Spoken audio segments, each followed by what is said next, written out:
México lindo y querido. We are celebrating Fiestas Patrias in Mexico. We're in Puerto Vallarta, and I thought I would bring you along and give you a snapshot of where El Grito comes from and a little bit of Mexican history. But first, this is Latina Literati. Mexico. From Oregon all the way to Central America. Huge country. Was called Nueva España, New Spain. So when Napoleon takes over and says, my brother is going to take over the Spanish throne and all its possessions, New Spain says, we actually don't want to be part of your French colonies. And so a Roman Catholic priest by the name of Hidalgo Dolores rises up, calls at 2:30 in the morning on the 16th of September in 1810, calls his congregation, he rings his bell, and he says, rise up, let us take our land. And again, I'm talking about from Oregon to Central America. Huge piece of land with millions of people. It is the criollos, it is the children of the Spanish that are really leading this rebellion. The vast number of indigenous people have very little to do with it, because those who are in charge are saying, we want to be in charge, we don't want Spain to be in charge. So it's really just about handing power from one group of oligarchs to another.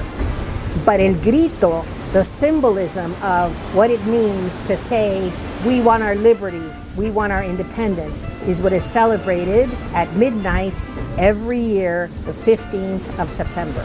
And of course this year, couple of changes after 215 years.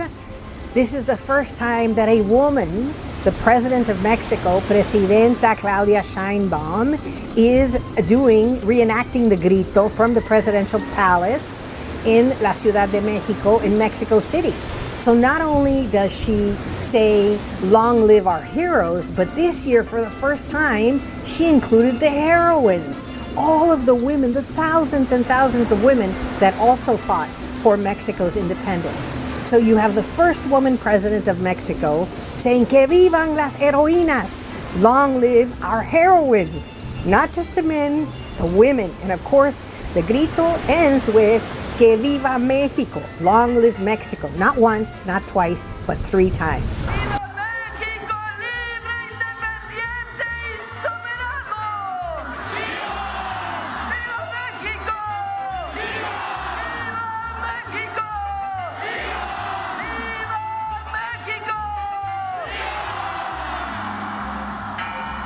Mexico has always been a forward-thinking place, from its constitution, which said there's no such thing as slavery decades before the North Americans, to its call for liberty, which of course would mean that it was at a moment of weakness when the U.S. would invade Mexico and take half its territory.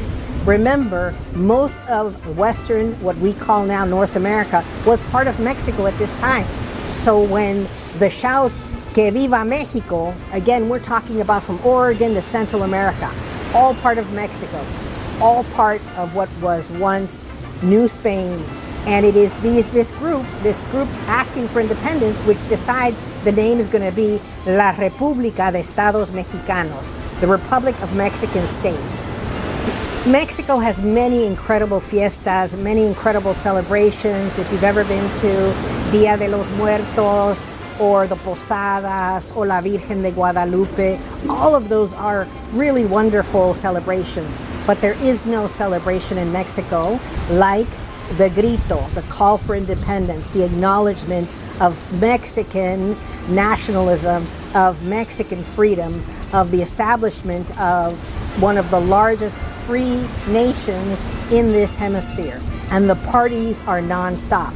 It actually begins 2 days before with El Día del Charro. So we're in Jalisco, and here are some takes of the beautiful horses with charros.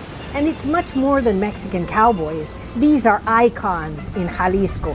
This is the iconic symbol of this entire area of Mexico. El charro, what he is wearing, the beautiful suits that are worn in this time of celebration. You'll recognize them because it is close to what the mariachis wear, but the charro is a revered symbol in Jalisco, in Mexico, everywhere.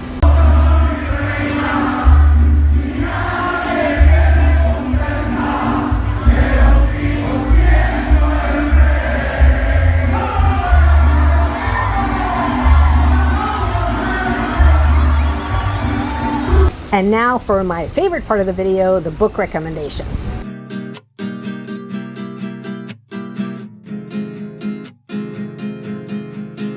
The first book I'm going to recommend is called Born in Blood and Fire, which is a concise history of Latin America, but specifically talks about Mexican independence and what it meant at that point in history for Mexico to say, we are done with Spain, we're going to forge our own path, we are going to establish the nation that is Mexico. So highly recommend the book. Again, it's a quick, short, easy read. You'll enjoy it, and it'll give you a good background for what independence and basic history of Latin America is all about. The second book I'm going to recommend is called A Wicked War, Polk, Clay, and Lincoln. Really interesting because the U.S. invades Mexico and it actually launches Lincoln's political career. So read all about it. A lot of good chisme or gossip about what it was that prompted the U.S. to invade. Mexico is at a weakened spot because it's got to fight against the French that want to take part of Mexico, and then Spain, of course, which is under French control.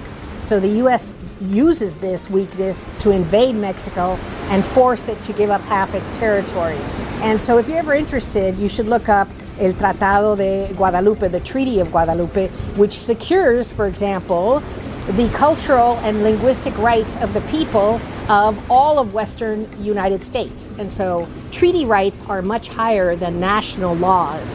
So every single day that someone is not allowed or is somehow encumbered in enjoying their culture or in speaking Spanish, that treaty is being violated. So it's important to understand there are rights. So thank you so much for joining me on this joint journey celebrating México lindo y querido. Puerto Vallarta is always such a special place. It's been several years since we've been here. We're so happy to be here. So let us know. Have you been to Puerto Vallarta? What are you reading? What books do you recommend on Mexico and Mexican history? We love Mexico. We love to be here. And there is no country where they welcome you like Mexico. They say, están en su casa. You are in your own house when you are here.